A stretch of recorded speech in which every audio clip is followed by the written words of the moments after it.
The following episode depicts violence and murder. Listener discretion is advised.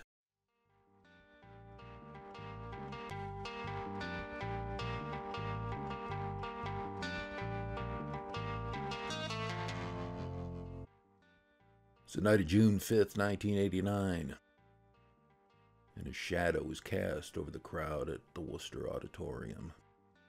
As members of North High's class of '89 are hearing the names of their classmates called one by one to receive their high school diplomas, one classmate isn't present. Less than a mile away, up on Bell Hill, the body of Nereida Melendez is buried under a pile of wet leaves in a wooded area off Elliot Street. What's meant to be a time of celebration for these Worcester teens is quickly turned to tragedy.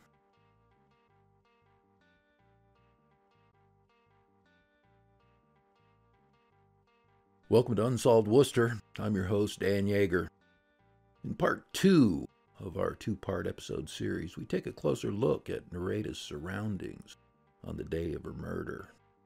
And we take a further look at the aftermath of the tragic death of the 17-year-old Nereida Melendez on June 5th, 1989, and the rallying response of Nereida's classmates and the Worcester community.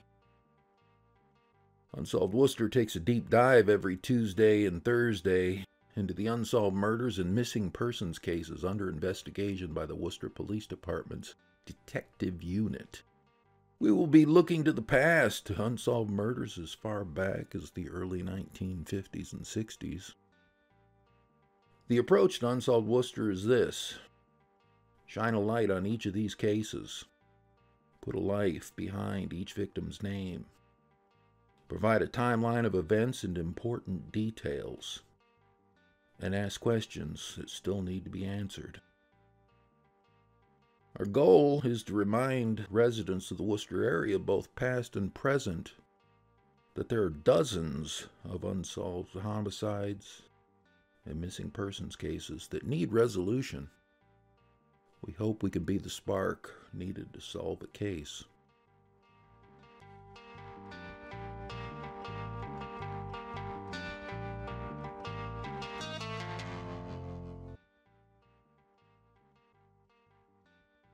In late July 1989, roughly 7 weeks after Nereida's body was found concealed by a pile of leaves in the woods off Elliot Street on Bell Hill, police told the Telegram and Gazette they had no leads, no suspects, and little hope of finding Nereida's killer. Let's go back to June 5th, 1989, the last time Nereida was seen alive.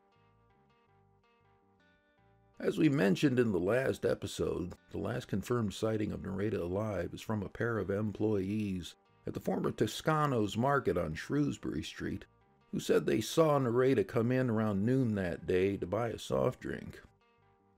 The employees told police Nereida left the store and headed in the direction of Washington Square toward downtown Worcester. Roughly 7.5 hours later, her purse was found on Elliot Street, about a half-mile walk from Toscano's, by a man picking through garbage to find cans and bottles. Before being seen at Toscano's, she had left her home in Plumley Village around 8 a.m. to drop off a van at Sanimate Supply Company on Shrewsbury Street, where Nereida worked part-time. Nereida's boss told police he saw her drop the van off that morning, and then again between 10 and 11 a.m. when she brought the keys back she had forgotten to drop off.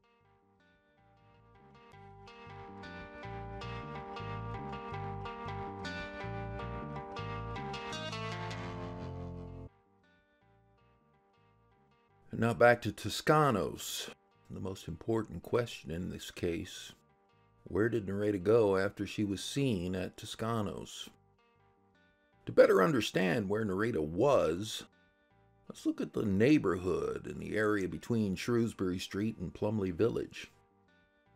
To start, Toscano's Market was at 111 Shrewsbury Street right where the 111 Chop House stands today. It's near the end of Restaurant Row, close to Washington Square, East Central Street, and across the road from a fairly direct path to Bell Hill. Toscano's Market was less than a mile away from Nereida's home in Plumley Village. If Nereida was walking home after grabbing a drink at Toscano's, she could probably get there in under 20 minutes easy.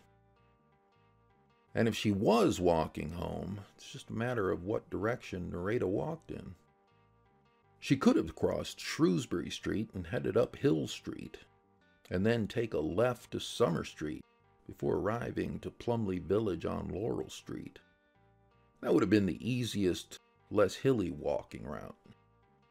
However, she could have gone up Hill Street and then up Gage Street, putting her on a path toward Elliot Street, where her body was found in the woods. Although it would have been a hilly walk, she could have been going up Gage Street to get to Eastern Avenue, which would have led her directly to Laurel Street in Plumley Village.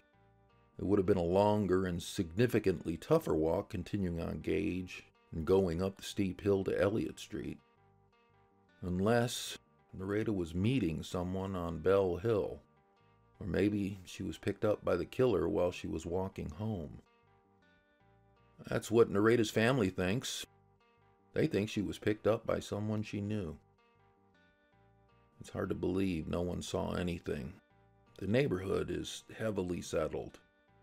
And if the timeline is right, it was light outside when Nereida was strangled to death, either killed in the woods off Elliot Street or her body was dumped there.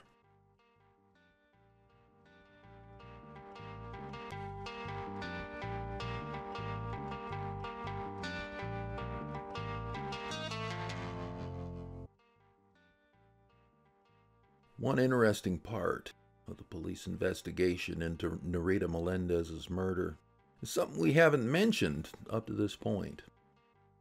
Police told the Telegram and Gazette a witness said they saw a car following the Sanimate van Nereida was driving when she was returning it to work the morning she died. Police also say a man was driving the car. It beeped its horn at the van.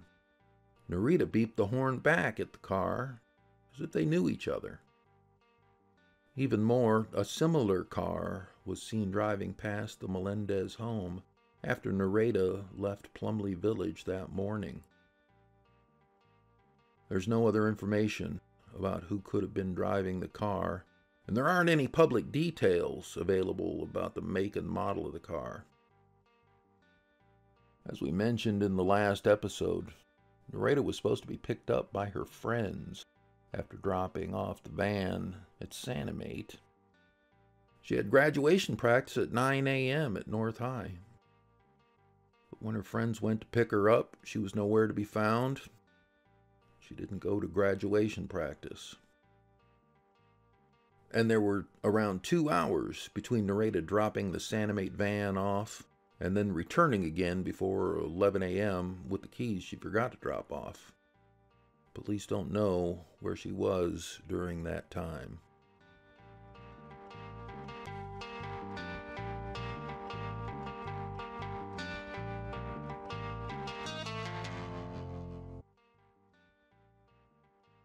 In the days following Nereida's murder, the North High community rallied together to help raise money to support the Melendez family and help cover the cost of Nereida's burial. Within just a couple of days, the school raised over $2,000. North High School also started an annual award in Nereida's name. The Nereida Melendez Award is given to a graduating senior who was able to balance working a part-time job or participating in extracurricular activities while also keeping good grades. Over 30 years later, the Nereida Melendez Award remains part of North High's commencement ceremonies. 5 days after her body was found on Bell Hill, Nereida Melendez was buried wearing her graduation cap and gown at St. John's Cemetery on Cambridge Street in Worcester. Over 300 people attended Nereida's funeral, and many of her North High classmates showed up in their graduation gowns. as Nereida's casket was brought forward up the aisle of Our Lady of Fatima, pomp and circumstance was played in the church. Father Francis Scollin presided over Nereida's funeral and said Nereida, quote, had a very special life. She is no longer here. What a tragedy. According to the Telegram and Gazette, Father Scollin said he had no answers to the mysteries of life and death, but Nereida's death was, quote, not the work of God.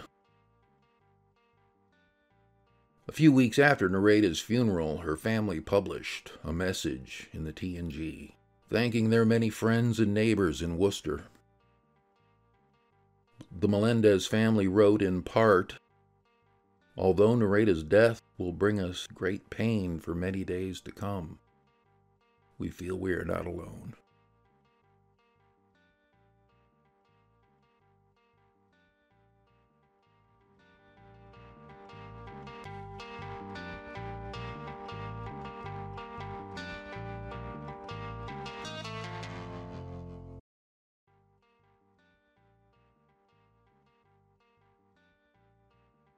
Thank you for listening.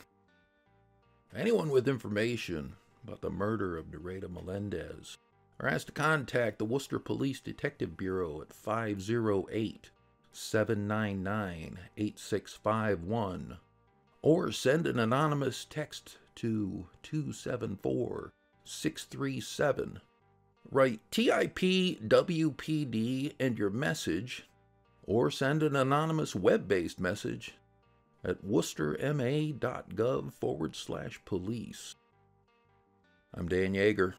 Come back next time. Start of Season 2 on December 15th, when we look at the murder of a 21-year-old Sarah Cox in early December 1967. Sarah's frozen body was found in a ditch off Granite Street in Worcester.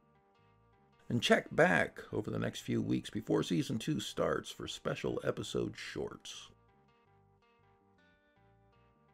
Be sure to visit Unsolved Worcester on Facebook, Twitter, and Instagram at Unsolved Worcester. Listen to all episodes for free at unsolvedworcester.com and podcast streaming platforms including Spotify, iTunes, and more. Special thanks to Harvest Design in Northborough, the extensive research provided by Alex London and the Worcester Public Library, the Worcester Police Department, the City of Worcester, Ron Scott at New England Sky Picks, and our sponsors for making this possible.